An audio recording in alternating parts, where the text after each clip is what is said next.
Stop.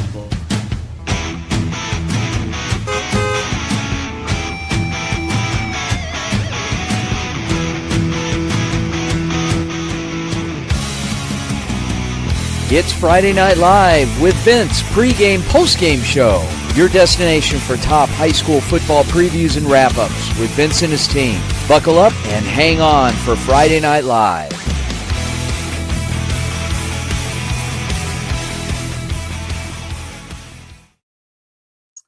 And welcome to another edition of Friday Night Live, presented by the Varsity Sports Show. Vince DeLisio, Jasmine Dickmans, and Marla Mundo joining us tonight.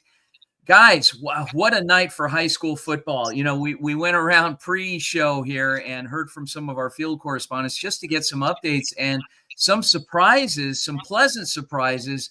And we're going to, well, before we kick it off and send it to Anissa, Jasmine, any surprises for you tonight?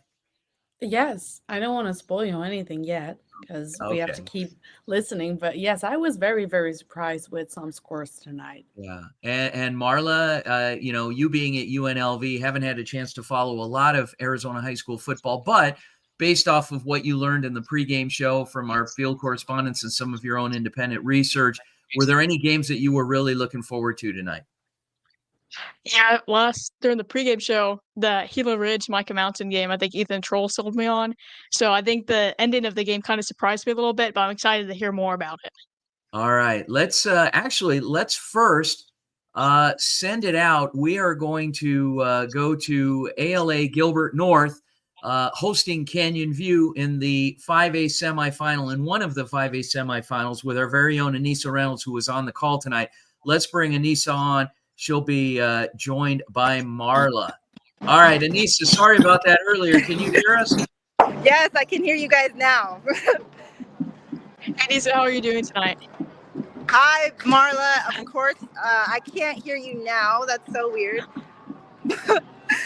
But great game over here at ALA Gilbert thus far. It was a close matchup all game. I mean, going into halftime, ALA was up. I believe it was 17-14 going into halftime. So coming out of halftime, Canyon View really stepped up and their defense locked in, and they put a stop to ALA Gilbert a few times, and the end score ended up being 34-24 for the Canyon View Jaguars. Impressive game. So what was the turning point in this game? I know it was really close at halftime, but what would you say was the turning point? Sorry, I cannot hear you.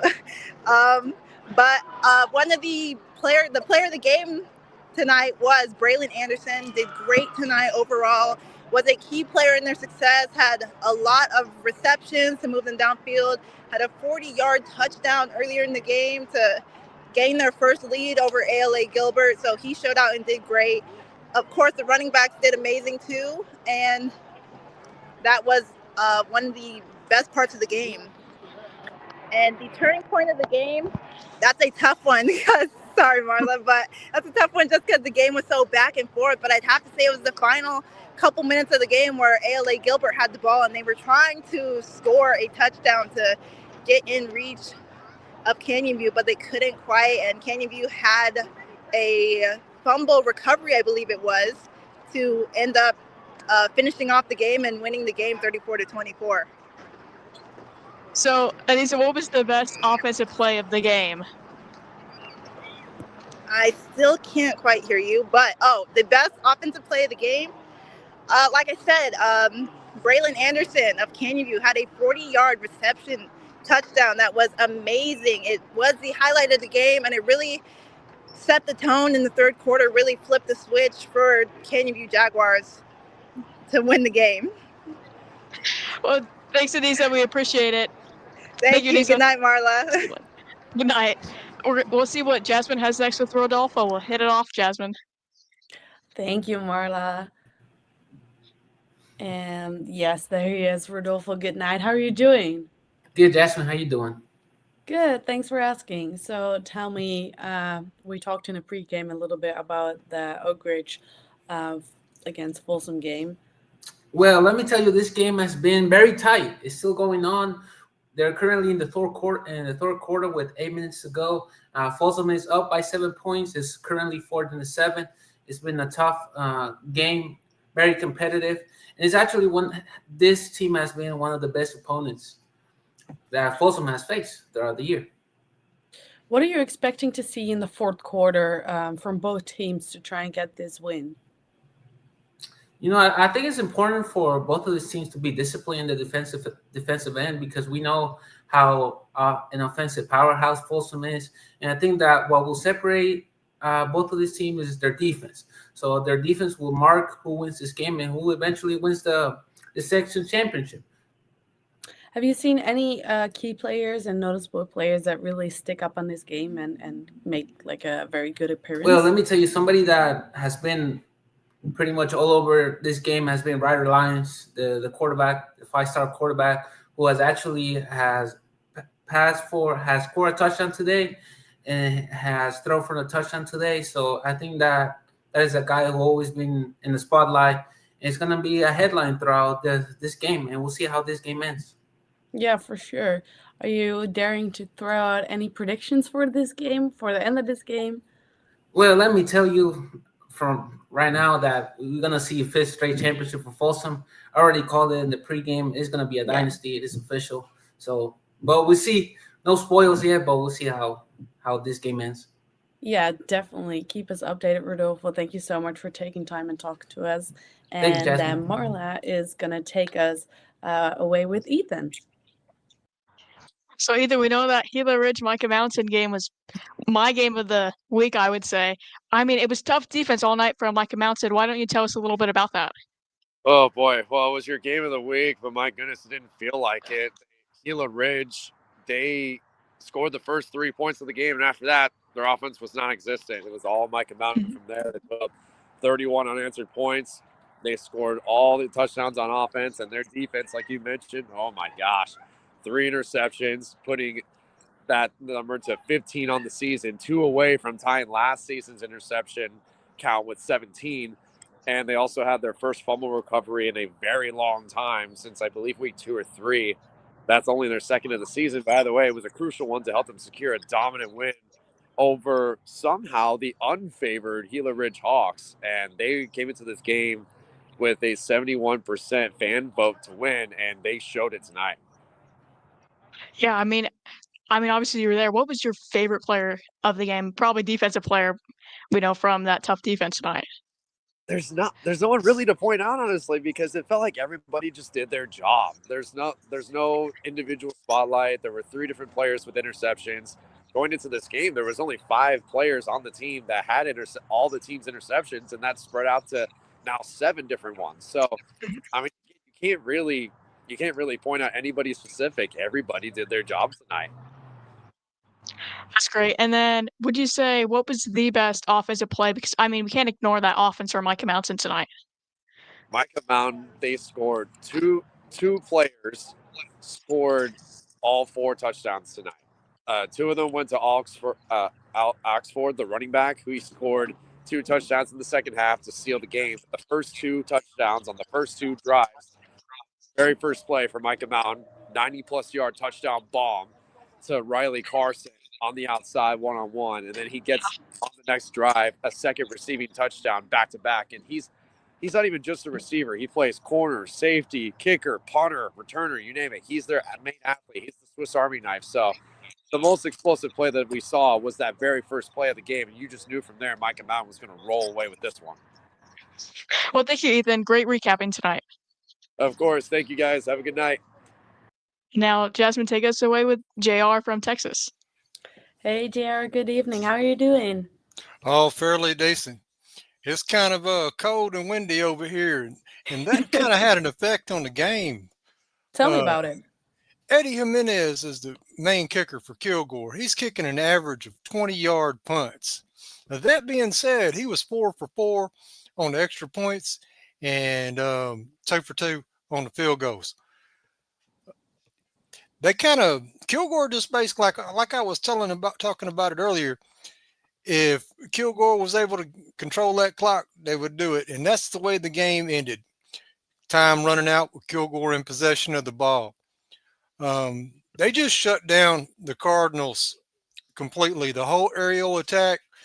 Hudson Hoffman, the quarterback for Bridge City, he only had a completion rate of about 44%. And he only got, on that 44%, he only got about 44 yards. And he was intercepted 3 times. So that kind of put a damper on that situation. Yeah. So Yeah, because if I'm not mistaken, the score was 34-0 for Kilgore, right? 34-0 is the correct number. Yeah, that is a massive blowout.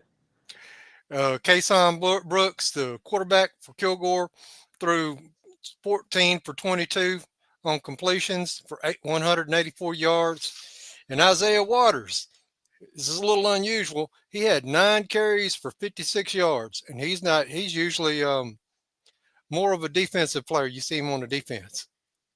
Yeah, that is definitely interesting. Something that maybe have impacted this game on a different level than the Cardinals would have expected, right? Indeed. So the Cardinals go home. They start basketball season. And Kilgore moves on. They'll play Almeda Crawford Chargers.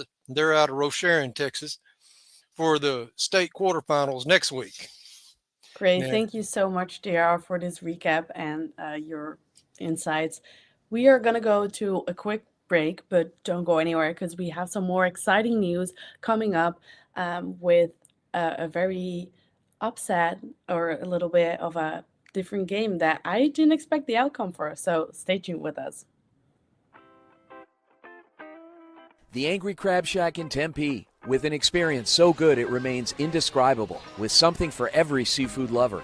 Try one of their amazing custom seafood boils, sandwiches, appetizers, and salads. Angry Crab Shack Tempe is located east of I-10 on Warner Road, 480-674-3847. The Angry Crab Shack in Tempe. Come ready to eat. Hello, Varsity Sports Show family. I'm Tommaso Perez from ASU. Join me as I bring you inspiring sports stories and updates from our Catholic schools, where faith, tradition, and athletics come together. Catch me live on KDOS 1060 AM Saturdays from 9 to 11 and during Varsity Sports Show game broadcast.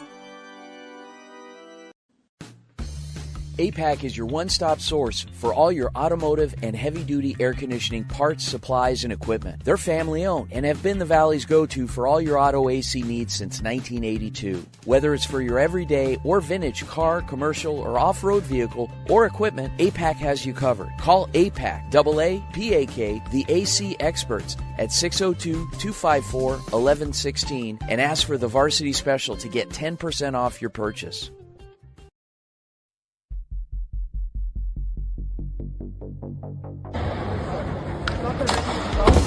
What's up, everybody? It's Rob Blackney, Medicine in Motion, out here in Paris.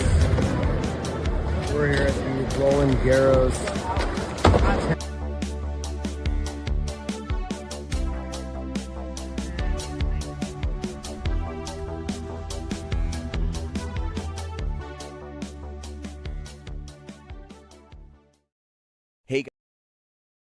Hey guys, Vince here to talk about Angel Dentistry. It's where my wife and I have gone for over 10 years, and we trust them with our routine and extensive dental care because they care. Dr. Amber Angel is an Arizona native, born in the town of Miami, and has been practicing in the Valley over 20 years. For general to comprehensive dental services, call 602-788-2008. Located off of Cave Creek Road just north of the 101 in North Phoenix. Angel Dentistry, proud supporters of our young people and proud partners of the Varsity Sports Show. Hey, Manov, how are you doing today? Doing great, Marla. How are you? I'm doing good. I know earlier you had some Big 12 news, and you're our Big 12 person. Tell us a little bit more about some Big 12 recruiting news. Yeah, it's always big here in Texas in terms of that recruiting news, and kind of interesting over this past week when you kind of look at the recruiting here in Texas. It's really 2 big programs that get a lot of the big names. Obviously, the Texas Longhorns and Texas A&M Aggies. Those 2 programs get really the bulk load of what do you look at the 5-star recruits and kind of the 4-star. I thought I'd talk about that considering both of them just wrapped up their big time game with UT winning again over A&M. But those two programs get a lot of the big names, so that kind of leaves teams like Houston or Baylor and TCU kind of figuring out what they can do once those two programs get who they want to get. And, teams like Texas Tech and Houston in the Big 12 have really stepped up their game when it comes to recruiting, especially this year for Texas Tech. And next year for Houston has been looking pretty good. But kind of one of the things here in Texas, you will always have to compete with the Aggies or Longhorns. And one of the longtime recruits for Houston, Jalen Warren, he's one of the best wide receivers in Texas. He has been committed to Houston for multiple months, ever since June. And right after Houston lost to TCU last week, he flipped his recruitment over to Texas A&M. So now he's with the Aggies, and that's just kind of how it goes sometimes here. When you have those big names, they just, switch over to the two big name schools here. But Houston has done a really good job next year for 2026, a top 5 in the Big 12 in terms of recruiting. They have another 4-star athlete, kind of like Travis Hunter, on their team next year in Paris Melvin Jr. So they still have some big names, but again, you always have to compete with the big ones here in Texas. Yeah, last thing, real quick, Manav. Which team in Texas are you most excited about their recruiting class? I would say I think Houston's is pretty exciting because they have, like I mentioned in the pregame show, the #1 overall recruit in the country in quarterback Keyshawn Henderson, kind of pairing him up with a couple of other big-time players like a running back and receiver have been really great for the Cougars. Well, thank you, Manav. Hope you have a great rest of your night. Yep, thank you, Marla. And Jasmine, take us away with Matthew McCord. Yes. Hey, Matthew. Good evening. How you doing? Great. How are you? Good. Thank you. Please tell me about this 5A semifinal. Desert Mountain went up 10-0 early. Horizon stormed back, made it 10-10. At the end, it was 17-17, and Desert Mountain game-winning drive went down the field. Their kicker, Cohen Broadley, kicked the game-winning 23-yard field goal to send Desert Mountain to the 5A state title game. It was really fun, and it was kind of revenge because they lost to Horizon earlier in the season, so they kind of got revenge on them and ended their season at Horizon. And they'll be playing Canyon View in the 5A state title game. Was this an outcome you expected, would you say, around the third quarter? I thought Horizon was really gaining momentum. They tied the game up. They eventually made it 17-17 in the fourth. I expected them to come through, but it's just the issue with Horizon was they could not run the ball. And they have such good running backs in Bodie Zamorano and Dylan Brush, but they just could not run the ball tonight. And with Desert Mountain, their running back, Easton Connor, who plays both ways, he was incredible. He was around 100 yards rushing. He had 2 rushing touchdowns. Every time they gave him the ball, it was electric. And the real reason Desert Mountain won is because they could run the ball and Horizon couldn't.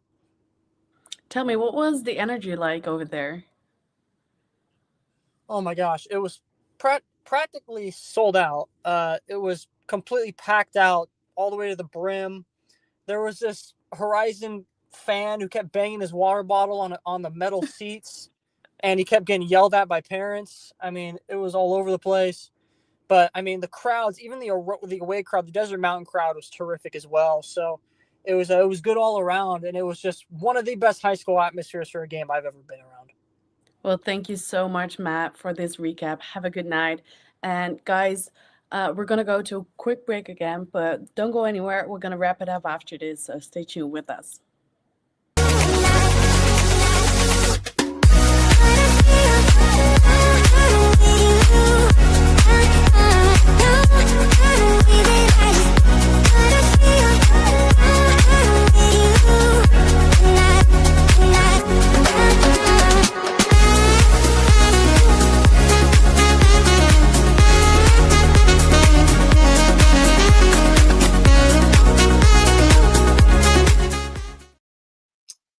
All right, guys, welcome back to Friday Night Live postgame show. Wow, what a night! Congratulations to all of the teams in 4A, 5A, 6A playing in the state championship next week, and tomorrow night will be the Open. So some good stuff coming up. So like we said, some surprises. pleasantly surprised. I got to say, congratulations to Coach Conrad Hamilton, Desert Mountain Wolves. That must have been a heck of a game, according to Matt McCord. I mean, Jasmine, what you saw Desert Mountain play a little bit this year?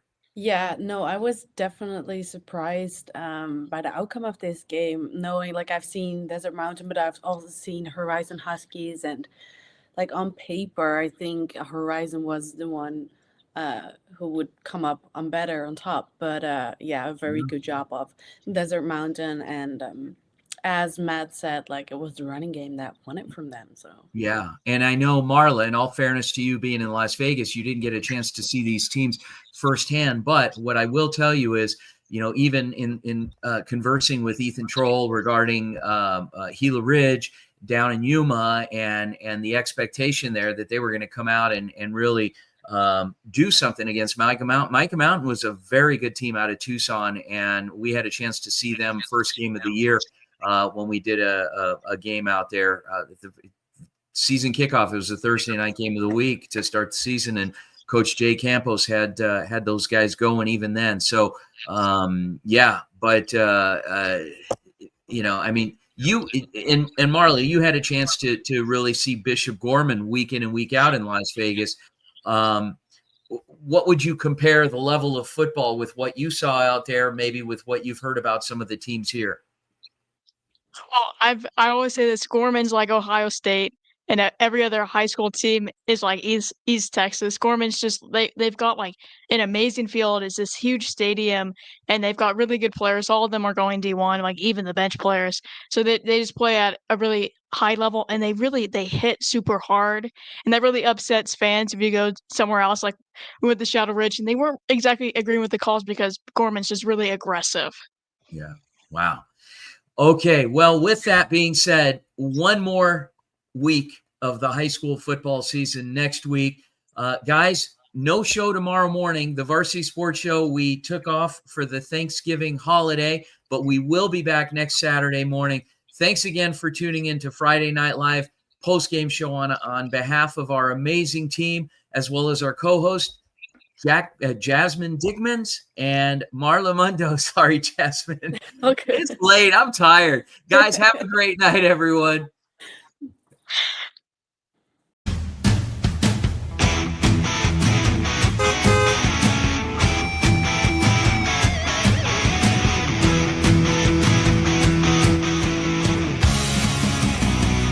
It's Friday Night Live with Vince, pregame, postgame show. Your destination for top high school football previews and wrap-ups with Vince and his team. Buckle up and hang on for Friday Night Live.